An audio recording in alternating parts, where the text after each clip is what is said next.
help you, Sarge? Yeah. Yeah, I just walked in. Yeah, I see what you mean. Yeah. Yeah, I'm sorry, too. Mm-hmm. Was that Davis? Sit down, Joe. He's nuts booting me off the line. I can still hack it. Yeah, you look real sharp. So I got stoned. I'm okay now. You know Davis can't take a chance. Well, have I ever goofed yet? You just did. Look, I know my responsibility as crew chief. And you should have remembered it last night. Don't shout. You knew you had a flight this morning. You knew what was at stake. Brass here to watch. The old man may have to scrub the test. And if that happens, he's liable to scrub your promotion, too. Now, why did you do it, Joe? You of all people. I didn't mean to. Well, that's no excuse. What are you going to tell the old man? I don't know. I guess this does kind of louse me up, huh? Unless you've got an awful good reason. You want to tell me what happened? Mike, I don't feel so good. Look, you're liable to feel a lot worse when the old man gets through with you. Now, come on, level with me. What happened? You have a fight with your wife? You lose your shirt in the game? What happened? Mike, I've got to lie down. I'm sick. Okay, go in the CQ room. Let me know when you're ready to talk. For your sake, I hope you've got a real good reason for what you did.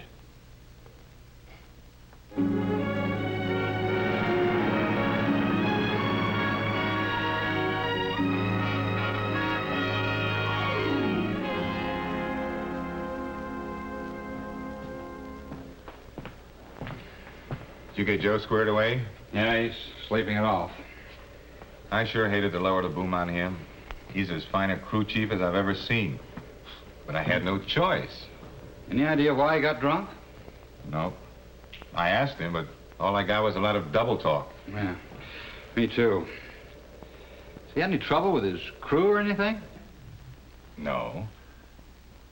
Although he was worried about Hankins yesterday. Oh, why?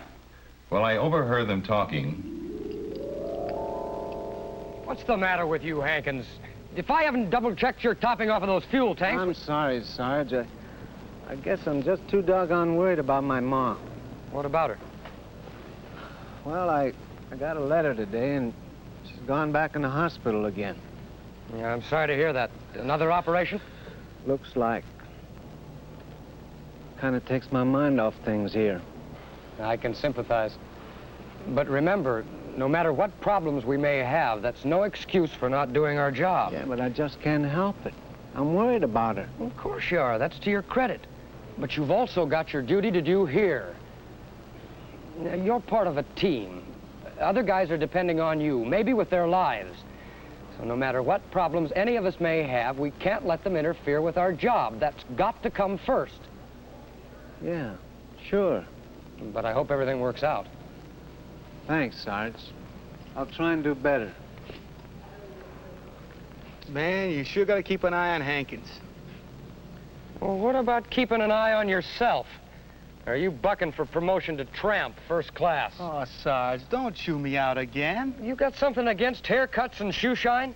Heck, what's the difference how my head and feet look as long as I know what to do with my hands? Because how you look is part of being an airman. Don't you have any pride? Yeah, sure. But what's that got to do with keeping my head looking like the wrong end of a pig? On you, Slim, that might be an improvement. Look, you're a good mechanic. I'm glad you're on my crew. But other people have a habit of judging the Air Force by the way we look. Well, how about giving the rest of us a break, huh? Okay, Sarge. But it's a sacrifice.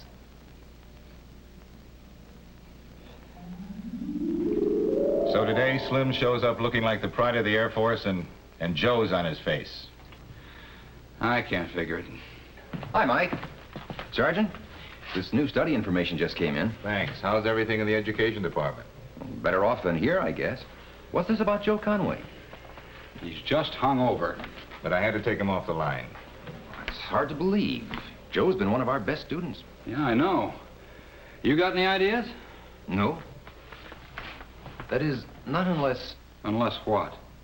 Well, Joe was talking to me last week. We were discussing some courses he'd finished and what he ought to take next week. Well, what about world history, Mr. Hunter? You think that might be a good idea? Yes, I do, Joe. You've been sticking pretty close to the technical side, and world history would give you a valuable overall background for some of the things that are happening. That's the way I feel. As a matter of fact, I just wish there was time enough to take a couple of more courses along with it. There's so much to learn in so little time. Well, the rate you've been going, you shouldn't have any regrets there. And I want to compliment you on your fine grades. I know it's taken a lot of hard work and self-discipline. Well, with a wife and 2 kids, almost 3, that is, I've got to keep thinking about the future. And the way I figure it, the more a guy learns, the better his chances are. So Joe signed up for world history and, of course, in American government. Well, what's that got to do with what happened this morning? Well, Joe's been pushing himself pretty hard and cramming. Maybe he overdid it. I've seen it happen. Maybe he took a drink to relax and things happened. Maybe, but I can't quite buy that. I can't either. What about his wife? They ever fight? Well, if they do, I never heard about it. My wife and I see him off and on. That is when Joe isn't busy. Maybe he's worried about his wife being pregnant. Could be. Why don't you talk to her, Mike? Maybe I will. I'd sure like to get a line on what happened. Before Joe has to face the old man.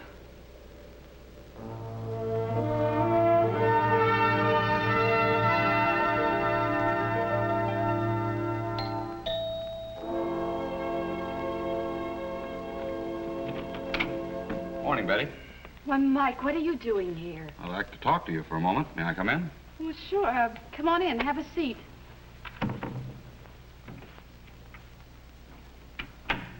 Did you see Joe this morning before he left? Yes, why? Well, then you know how he was feeling. Has something happened? He was kicked off the line. I'm sorry.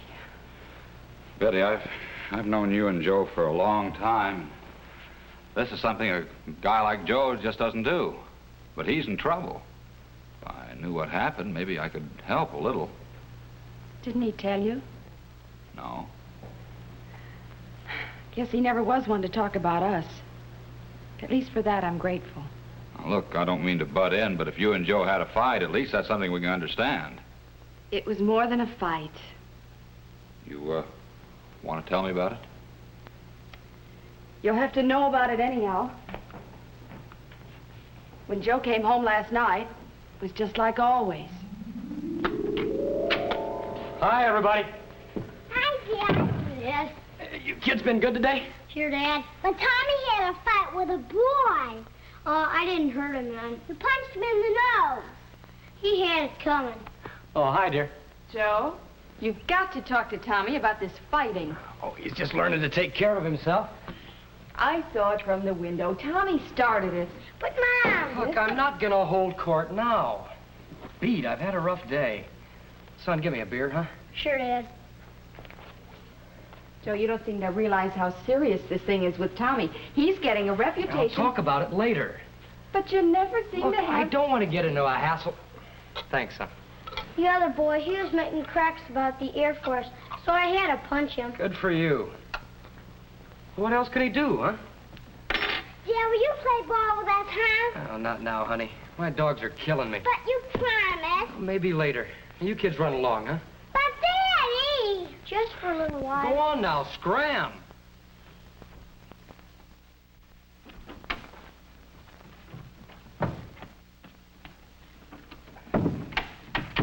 Sharon's been waiting to play with you all afternoon, Joe. I'll get around to it. Famous last words. Now, don't start that again. I've got a right to come home and relax. What am I paying rent for? Sometimes I wonder. Here we go again. If just once I could come home without feeling like I ought to apologize. I'm sorry. I know you work hard, but you're not the only one. I didn't mean to sound off, honey. You see the doc today? He says everything's coming along just fine. As soon as you figure you need help, I'll get a part-time job and we'll hire a girl. Oh, Joe, do we have to wait that long before you start helping? Well, what do you mean? Oh, so many things are piling up. I just can't handle everything anymore. Well, like what? Well, like Tommy, for instance. He's getting out of hand. Heaven knows what our neighbors think. I don't care what they think. We're not going to be here forever. But we've got to live with them now. We can't ignore them. I wish we could see a lot more of them than we do. I should think with all that jazz you're doing in PTA and your church circle, you about have your fill of them. You'll never understand, will you? Look, honey, we're Air Force. We don't stay long enough in one place to make it worthwhile putting down any roots or getting mixed up in local stuff. Let's be realistic. I am. What I see, I don't like. What do you mean by that? I mean, maybe it's time we took an honest look at us, at what's happening to us, as individuals, and as a family. Oh, for the love of... Look, honey, the doc said I should humor you while you're pregnant, but let's stick to pickles and ice cream, huh? Or how about a beer? You just won't face it, will you? I'm starved. Can't we eat? And then if you've got to yak about it... Dinner's almost ready. And I'm almost ready to cry. I love you. And I admire you for what you're trying to do, for the way you feel about the service. If only you could look at me and the kids with that same kind of loyalty and willingness to take on responsibilities. What are you talking about? I'm working like a dog to make a living. And if I spend a lot of time at it, it's because I'm trying to get someplace. And for who? For you and the kids. What do you mean I don't have any loyalty or a sense of responsibility to you? I'm not talking about money. You've taken good care of us that way. And I know it hasn't been easy sometimes. But marriage is supposed to be a sharing, not only of love, but of all the everyday things. The kids growing up, our friends, church, everything. And Joe, we don't have that sharing. Most of the time I feel alone. But I'm doing all I can. Or am I supposed to give up golf and boycott the NCO club and cancel out the studies? Of course not. But isn't there enough time for us, too? Or am I just a convenience? You take, Joe, but you don't give. Not really. Well, I'm going to give you something now. I've been pampering you since you've been pregnant, but I'm going to tell you something, and you better hear it good. When I went into the Air Force, I decided to give it all I could to get somewhere. I happen to know what's going on in this lousy world, and I don't like it. One of these days, the world's going to need us guys, and I want to be as ready as I can. That's my primary mission. That's why I work and study, and why I'm proud of the fact that I'm the best crew chief at this base. So maybe I don't bring you flowers and candy and kiss your hand, but I pay the bills, and when the kids are sick, I sit up with them, and I do what I can around the bloody house. I've loved you. Been faithful to you, and I've hoped that someday we could have everything a lot better. Maybe I'm seeing it crooked. Maybe you're not the woman for me. Or maybe I'm not the guy for you. Maybe you're just not the kind of woman to be an Air Force wife. Joe, please. All I know is I'm getting sick and tired of hearing your yapping about how I slough responsibilities at home and don't take an interest in the community and don't go to church with you and all that jazz. I've got a job to do, and I'm doing it the best I know how. And if that's not enough for you,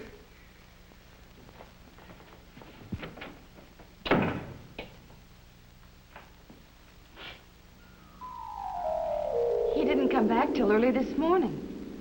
Didn't shave. We didn't even speak. He just ignored me. Betty, maybe there's something wrong on both sides. Oh, I'm not perfect. But do you think I've been asking for so much? Do you, want me to talk to him? No, just give him this. Well, what is it? I think it's customary to leave a letter when you're calling a marriage quits.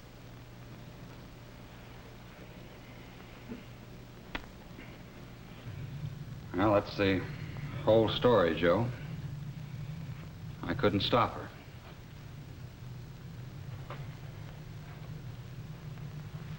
I'm sorry.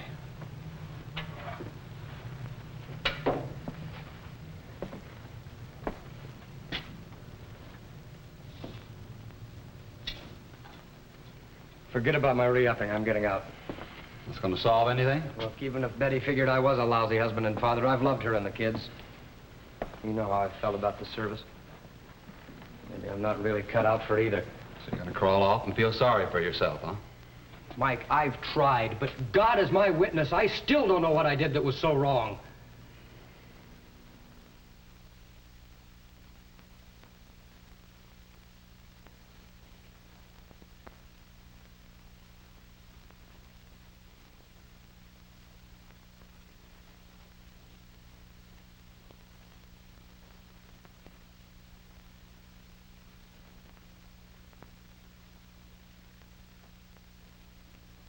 Maybe you can tell me. What did I do that was so wrong? Sit down, Joe. So, in the years I've been around this man's Air Force, I've seen a lot of marriages bust up. And I've seen a lot of guys crack up, too. I almost did once myself. I think the basic reason for most crack-ups is not what a guy does wrong, but what he hasn't done right. I've been a better family man than most guys, and you know my service record. Yes, but there's another record that each one of us writes from the moment we're born. The one that shows us what we really are and why sometimes we break. Go on. Well, your intentions have been good, but some of your values have been bad. In my 10 years of service, I've never had any complaints. Oh? Not till today. You wouldn't have had any trouble today if your values at home had been right. Don't you see, a man's performance on the job is directly related to his home life. Well, you were doing great in the Air Force until your family blew up, and you blew up on the job. It's a chain reaction. If any part of a man's life is out of whack, it affects his entire life. It's like you can't fly a plane successfully with a malfunction. There's bound to be trouble for the whole plane. Yeah, I see what you mean, I guess. Let me put it this way, Joe. The old man can order us to a certain duty, but he can't order us to put our personal problems and our worries in our hip pocket. And if we can't handle our personal problems okay, then we become a liability to ourselves and to the service. Because when the pressure gets too great, wham. Well, maybe a guy shouldn't get involved with a family. Your problem is you didn't get involved enough. You didn't really belong to your family as much as you belong to your squadron. Well, that's not true. Well, let's analyze it. How much time have you spent with your kids? I mean, really with them, listening to their problems, playing, helping to shape their growing up? I've done as good as most guys. Oh, was that the same yardstick you'd apply to your trying to get ahead in the service? Just doing as good as most guys?